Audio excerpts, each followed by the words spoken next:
Hey guys, welcome back. I hope you are having an amazing day. Let's get right into the stories. The first one is a pro-revenge story. Growing up, my family lived next door to the meanest neighbor on the block. She had a reputation in the neighborhood for being difficult, and we quickly discovered that she was particularly unpleasant towards us. She would scream at us, file false noise complaints, and even destroy our belongings. She was the bane of our existence, and we had to live with her behavior for years. However, one day we received some shocking news. The neighbor next door had failed to pay her debts and her house was going up for foreclosure. My parents, who were both successful entrepreneurs, saw an opportunity and decided to attend the auction. The day of the auction arrived and we all went to the courthouse, including the neighbor. She was desperately trying to bid on her own house, but it was clear that she didn't have the funds. To our amazement, my parents ended up winning the auction and became the new owners of the house next door.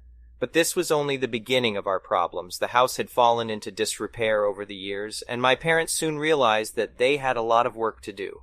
The renovation process was long and grueling, but my parents were determined to transform the old, run-down house into something beautiful. They worked tirelessly for months, repainting every room, replacing the insulation, and even redoing the electrical and plumbing systems. It was an exhausting process, but the end result was a stunning home that was unrecognizable from the rundown house it had once been. Finally, it was time to rent out the property. My parents were determined to find the perfect tenants, and after an extensive search, they finally found a young couple who seemed perfect for the house. For a while, everything seemed to be going well. The new tenants were respectful and responsible, and they kept the house in excellent condition. But one day, my parents received a call from the local authorities. The neighbor had reported the new tenants for violating noise regulations. At first, my parents were confused. The new tenants had always been quiet and respectful, and they couldn't imagine what the problem was. But when they dug deeper, they discovered that the neighbor was up to her old tricks again. She had been calling the police on the new tenants regularly, making up false complaints and causing trouble whenever she could. It was clear that she hadn't changed one bit, even after losing her own house. My parents knew they had to do something. They didn't want the new tenants to get into trouble because of the neighbor's antics, but they also didn't want to risk getting into legal trouble themselves. So they decided to confront the neighbor and try to reason with her. To their surprise, the neighbor was actually willing to listen. She had been struggling with her own personal demons, and the loss of her home had only made things worse. My parents listened to her story and offered her some advice and support. They even invited her to come over and see the renovated house. To their amazement, the neighbor accepted their offer. She came over one afternoon and saw the beautiful new house that had once been her own.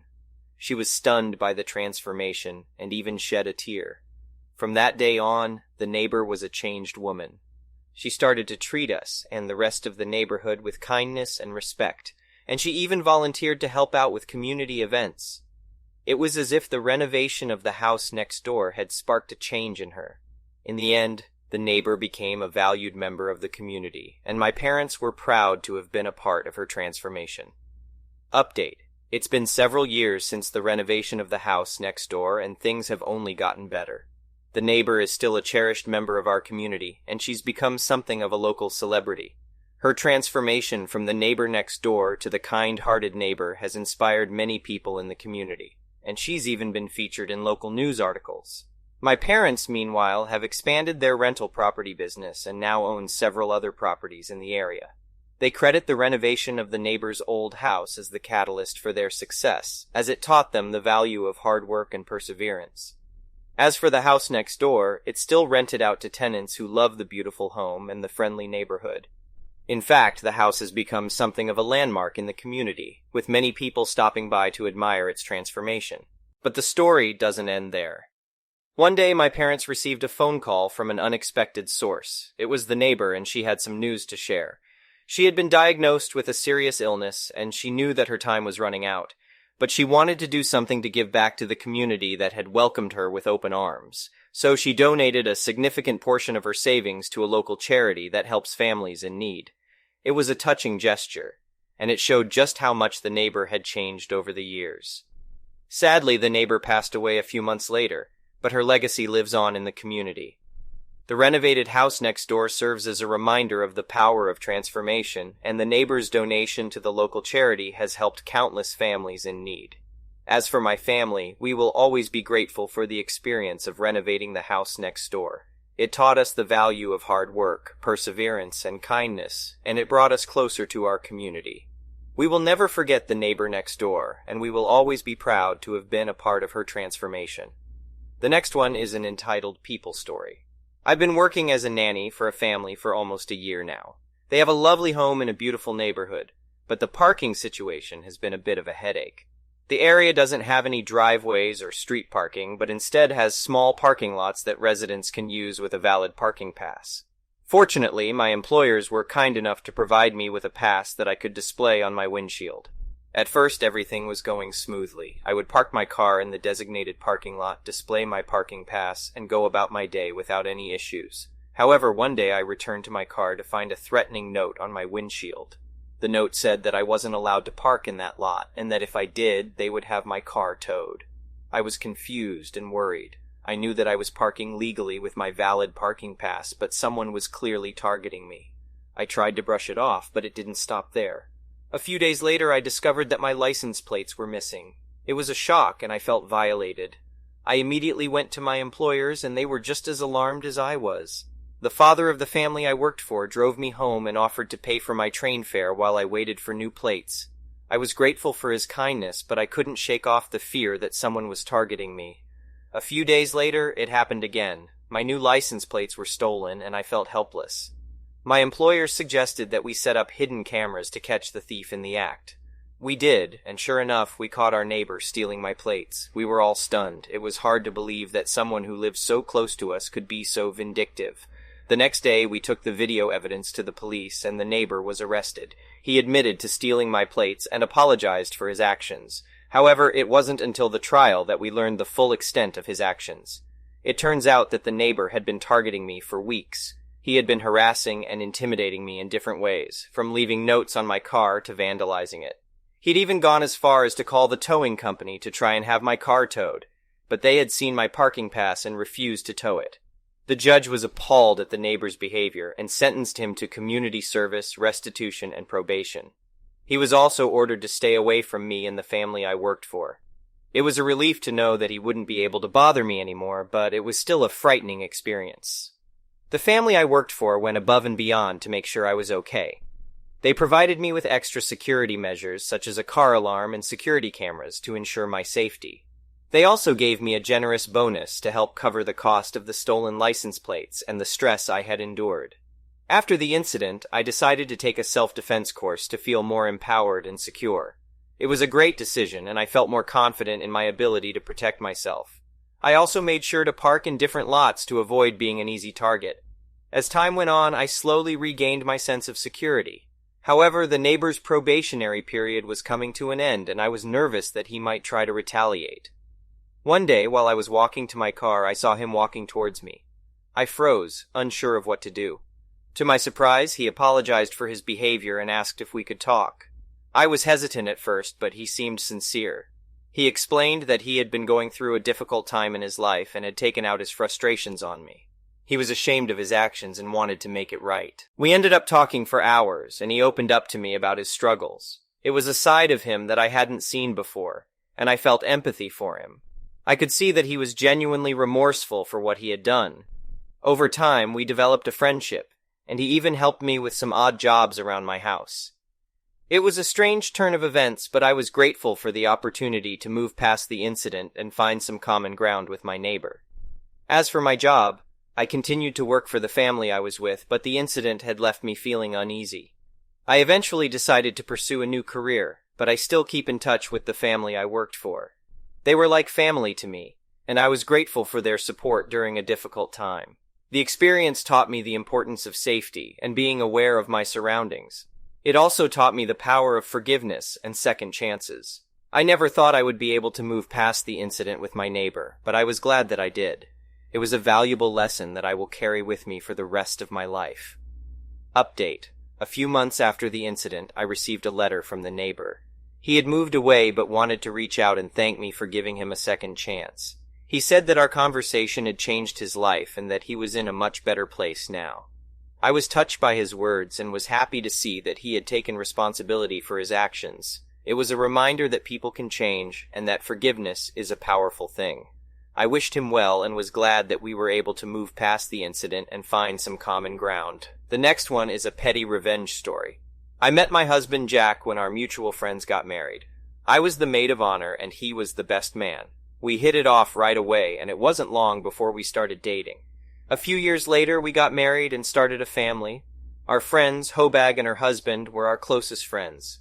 We spent a lot of time together, and Hobag became our attorney when we were thinking of selling franchises for our business. Jack and Hobag spent a lot of time working on contracts and discussing business strategies. I didn't think anything of it, as they had always been good friends. However, things started to change when Jack and Hobag went on a business trip to New York City. Hobag's husband called me and told me that they had booked only one hotel room and were acting lovey-dovey. I was in shock and didn't know what to do. When Jack came back from the trip, I decided to confront him. At first he denied everything, but eventually he admitted to having an affair with Hobag. I was devastated. How could he do this to me? And how could Hobag, my closest friend, betray me like this? I spent the next few weeks trying to come to terms with what had happened. I couldn't eat or sleep, and I felt like my world had been turned upside down. I had trusted Jack and Hobag completely, and they had both betrayed me. After a lot of soul-searching, I decided to file for divorce. It was a painful process, but I knew it was the right thing to do. I wanted to move on with my life and start over. During the divorce proceedings, Jack and Hobag tried to take everything from me. They wanted to ruin me financially and emotionally, but I was determined to come out on top. I hired the best lawyers and fought tooth and nail to get what I deserved. In the end, I won the divorce settlement. Jack and Hobag were forced to pay me a significant amount of money, and I got custody of our children. It was a bittersweet victory, as I had lost my husband and my best friend, but I knew I had to move on. After the divorce, I focused on rebuilding my life. I started a new business and met new friends who supported me through this difficult time. I also went to therapy and learned how to cope with the pain of betrayal. It wasn't easy, but I knew that I had to heal and move forward. Years went by, and I had finally put the past behind me. I had a successful business, and my children were happy and thriving. But then, out of nowhere, Jack contacted me. He said he had changed and wanted to make things right. I was skeptical at first, but I decided to hear him out. We met for coffee, and Jack apologized for everything he had done. He said he had made a mistake and had realized how much he had hurt me. He also said that he had been seeing a therapist and had been working on himself. I didn't know what to do. Part of me wanted to forgive him and start over, but another part of me was scared of getting hurt again. After a lot of thought, I decided to give him another chance. It wasn't easy, but we worked on our relationship and eventually got back together. Update. Jack and I have been back together for 5 years now, and things are better than ever. We both learned from our mistakes and have worked hard to rebuild our relationship. We still see a therapist regularly, and we communicate openly and honestly. We also make an effort to spend time together and prioritize our relationship. It had been 10 years since I had forgiven Jack and taken him back. We had rebuilt our relationship from the ground up, and things were going well. Our children had grown up and had started families of their own, and we were enjoying our retirement. However, something happened that shook our relationship to its core. Jack was diagnosed with a serious illness. It was something that would require extensive treatment, and there was no guarantee that he would recover fully. I was devastated when I heard the news. I had already lost him once, and I couldn't bear the thought of losing him again. We went through the treatments together, and it was a challenging time for both of us. But we never gave up hope, and we were determined to beat this illness. During the treatments, we had a lot of time to talk and reflect on our relationship. We talked about the past and how we had both made mistakes, but we also talked about how much we had grown together and how much we loved each other. Jack's illness brought us closer than ever before. We spent every moment we could together, and we made sure to cherish every moment. We went on trips, took long walks, and had deep conversations. We were grateful for each other and for the time we had left. Eventually, Jack's treatments were successful, and he recovered fully. It was a huge relief for both of us, and we were grateful for the second chance we had been given. We knew that life was precious, and that we needed to make the most of every moment. Today, Jack and I are closer than ever before. We know that we've been through a lot, but we're grateful for what we have. We make sure to communicate openly and honestly, and we never take each other for granted. Our relationship has been through so much, but it's also grown stronger because of it. We know that we're lucky to have each other, and we make sure to cherish every moment together. Life is unpredictable, but we're grateful for the love we share and the life we've built together. The last one is an entitled people story. It was a beautiful summer day when I arrived at the office for my shift as a customer service representative. The sun was shining and the birds were chirping, making it the perfect day to be at work. As I walked towards my desk, I saw my coworker, Emma, waiting for me. Emma and I were not that close, but we had worked together for a few months and occasionally had conversations during our lunch breaks. As I approached my desk, Emma asked if I could give her a ride home after our shift ended. I was surprised by her request, since we had never talked about anything outside of work, but I agreed to it since I was going in that direction anyway.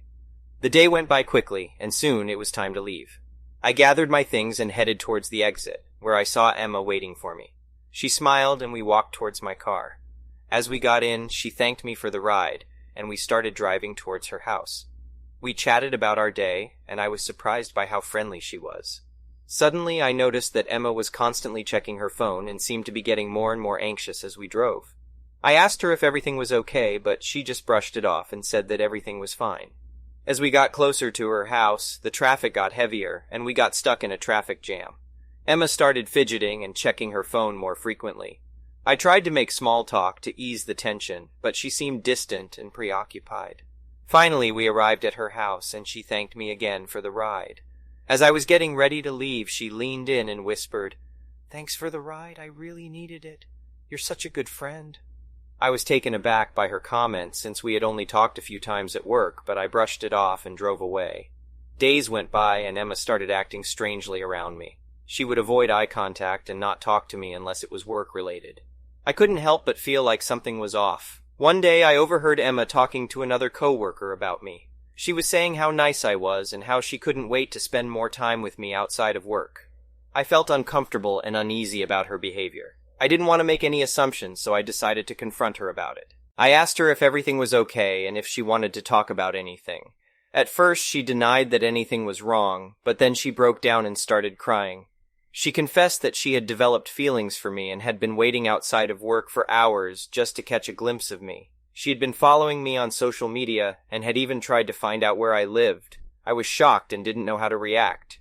I had never experienced anything like this before and didn't know how to handle the situation.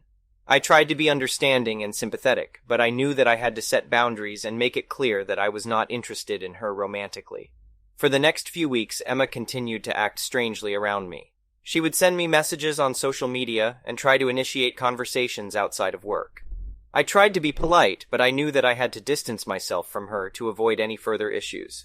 One day as I was leaving work, I saw Emma waiting for me outside of the building. She looked anxious and upset, and I could tell that something was wrong. She approached me and asked if I could give her a ride home. I politely declined and told her that I had plans after work and couldn't take her home. Emma seemed disappointed and asked if we could at least talk for a few minutes. I hesitated, but eventually agreed since I didn't want to be rude. We sat down on a nearby bench and Emma started talking about her personal life. She told me about her family, her hobbies, and her dreams. I tried to be supportive and listened attentively, but I couldn't shake off the feeling that something was off. As we were talking, Emma suddenly leaned in and kissed me. I was caught off guard and didn't know how to react. I pushed her away and told her that I was not interested in her romantically. She seemed upset and started crying. I tried to console her, but she just kept crying and saying that she loved me. I knew that I had to end the conversation and get away from her. I got up and told her that I had to go. She looked at me with tears in her eyes and said, "I'll never give up on us. You'll see." I was shaken by the encounter and didn't know what to do. I knew that I had to report Emma's behavior to our supervisor, but I was afraid that it would make things worse. I talked to a few of my coworkers about it, and they encouraged me to report it since they had also noticed Emma's strange behavior. I finally mustered the courage to report Emma's behavior to our supervisor. She took it seriously and launched an investigation. They found out that Emma had been following me on social media, had been waiting outside of work for hours, and had been harassing me and other coworkers. Emma was immediately fired, and I felt relieved that the situation had been resolved. However, I was still shaken by the experience and felt uneasy about going to work. I decided to take a few days off to clear my head and talk to a therapist about what had happened. Update. It's been a few months since the incident with Emma, and I'm happy to say that I'm doing much better. I've been seeing a therapist and have learned coping mechanisms to deal with anxiety and stress. The company has also implemented new policies to ensure the safety and well-being of their employees, including a zero-tolerance policy for harassment. I've also made new friends at work who I can trust and rely on. However, I'm still cautious around new people and have learned to trust my gut instincts. It's important to always speak up and report any suspicious behavior to protect ourselves and others. I hope that my story can help others who may be going through a similar experience and encourage them to seek help and support. Thank you for watching. I would really appreciate it if you could like the video and subscribe to our channel if you haven't already. We'll see you again tomorrow.